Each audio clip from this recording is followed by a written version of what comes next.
7 अप्रैल यानी कि आज विश्व स्वास्थ्य दिवस है। इस दिन को मनाने के पीछे एक खास मतलब है। सिर्फ इतना नहीं है कि लोग अपने हेल्थ को लेकर जागरूक रहे, इसको लेकर जाने अनजाने में हम क्यों की लापरवाही बरत रहे।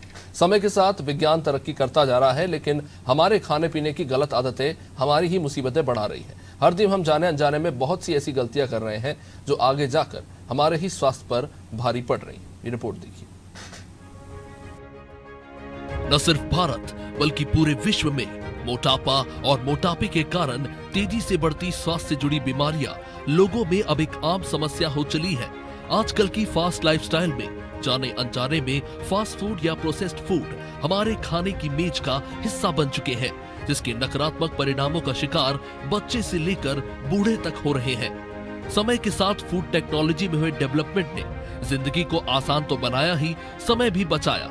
लेकिन चिंता का विषय यही है कि इसी टेक्नोलॉजी और फास्ट फूड के कॉन्सेप्ट ने खाने के मूल तत्वों के महत्व को बिल्कुल दरकिनार कर दिया। हमारे शरीर के लिए खाने के सबसे जरूरी तत्व है protein, vitamin, carbohydrates, fibre, mineral और थोड़ी सी मात्रा में वसा यानी फैट।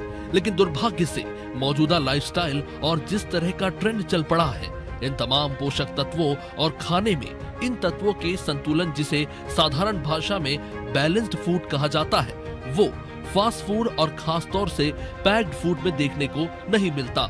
जिसके पीछे इन पैक्ड फूड्स को बेचने वाली कंपनियां तो कारण है ही, लेकिन लोगों की लापरवाही भी इसका एक प्रमुख कारण है, जिसके कारण इस तरह के फूड प्रोडक्ट्स की बिक्री में लापरवाही भी बढ़ती जा रही है। खासतौर से इस तरह के प्रोडक्ट की बिक्री और मार्केटिंग में भी व्यवहारिक कमियां देखने को मिलती है, जिसके कारण अक्सर लोगों को ये अंदाजा ही नहीं होता कि जो पैक्ड फूड वो खा रहे हैं उसमें वो पोषक तत्व है भी या नहीं। यूरो मॉनिटर के 2020 के आंकड़ों के अनुसार 2014 से लेकर 2019 के बीच भारत में पैक्ड फूड की खपत बहुत तेजी से बढ़ी है। एक तरह से ये लोगों के लिए खाने के विकल्प के रूप में अब देखी जा रही है। रेडी टू ईट फूड की खपत 5 साल में 90% बढ़ी। सॉस और फ्लेवर्ड क्रीम्स की खपत 64% तक बढ़ गई। पैक्ड मिठाइयों और प्रोसेस्ड मीठे खाद्य पदार्थों की खपत 55% तक बढ़ गई है। आइसक्रीम और ठंडे पैक्ड व्यंजनों की खपत 80% बढ़ी। मसालेदार स्नैक्स, चिप्स और कुरकुरे की खपत 67% तक बढ़ी है। ब्रेकफास्ट सीरियल की खपत 93% तक बढ़ चुकी है। पैक्ड प्रोसेस्ड मांस और सी फूड की खपत 70% बढ़ी है। यूरो मॉनिटर की रिपोर्ट के अनुसार 2009 से लेकर 2019 के बीच मीठे पेय पदार्थ, खासतौर से कोल्ड ड्रिंक की खपत में 6 गुना तक बढ़ोतरी दर्ज की गई है। इस तरह के फूड प्रोडक्ट में लिखा होता है कि इस खाद्य पदार्थ को खाने या पीने से कितनी कैलोरी, फैट, कार्ब, शुगर या प्रोटीन मिलेगा। लेकिन हकीकत यह है कि पैकेजिंग में तमाम चीजें इतने छोटे अक्षरों में लिखी होती हैं कि व्यावहारिक रूप से ना कोई इन्हें देखता है, और अक्षर इतने छोटे होते हैं कि इन्हें सरल रूप से पढ़ा नहीं जा सकता, जिसके कारण इन तत्वों को छापने के पीछे के मनोवैज्ञानिक उद्देश्य का पतन हो जाता है। ये किसी काम के रह नहीं जाते। जबकि इन तमाम तत्वों को छापने का मुख्य उद्देश्य ग्राहक को सचेत करना होता है कि जो खाना वो खा रहे हैं उसमें पोषक तत्व कितनी मात्रा में है या फिर है भी या नहीं। लेकिन भारत में इसको लेकर FSSAI का ढीला ढाला रवैया देखने को मिला है।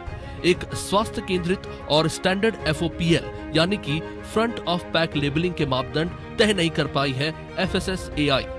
इस पर भारत के प्रतिष्ठित संस्थानों में शोध भी हुए, लेकिन ऐसा लगता है कि FSSAI को इसमें कुछ खास दिलचस्पी नहीं या फिर कुछ और। जबकि दूसरे देशों में फूड प्रोडक्ट्स में स्पष्ट रूप से मॉडल बने हैं जो ये बताते हैं कि जो चीज वो खाने वाले हैं उनके स्वास्थ्य के लिए वो कितना लाभकारी है।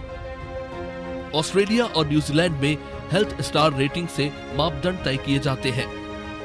नीदरलैंड, चेक रिपब्लिक, नाइजीरिया और अर्जेंटीना में चॉइस लोगो का इस्तेमाल होता है। स्वीडन, नॉर्वे, डेनमार्क और आयरलैंड में ग्रीन की होल से दर्शाया जाता है। चिली में स्टॉप सिग्नल जो कि एक्टागोनल शेप पे होता है, उससे पौष्टिकता को दर्शाया जाता है। फ्रांस में पौष्टिकता का मापदंड है न्यूट्री स्कोर। यूके में अलग अलग रंग के ट्रैफिक सिग्नल से पौष्टिकता को दर्शाया जाता है। सिंगापुर में हेल्थियर चॉइस सिंबल से पौष्टिकता को दर्शाया जाता है। अलग अलग देशों में खाने में कितनी पौष्टिकता है, इसको दर्शाने के इन तमाम चिन्हों को देखने के बाद क्या आपको याद आता है कि भारत में किस चिन्ह का इस्तेमाल होता है? अगर नहीं तो आप भी देश के उन ज्यादातर लोगों में से हैं जिन्हें अपने खाने पीने की चीजों के बारे में पूरी जानकारी ही नहीं है। जिन देशों का उदाहरण इस वक्त दिया गया है, ऐसा नहीं है कि वहां भी इसका पूरी ईमानदारी से पालन हो रहा है, लेकिन खाने की पौष्टिकता को पैकेजिंग में दर्शाने का कम से कम एक व्यवहारिक मापदंड तो तय है। और जिस प्रकार से पैक्ड और प्रोसेस्ड फूड का भारत में चलन बढ़ा है, ऐसे में जरूरी है कि इनको लेकर समय रहते रणनीति तैयार करके उसे अमल में लाया जाए।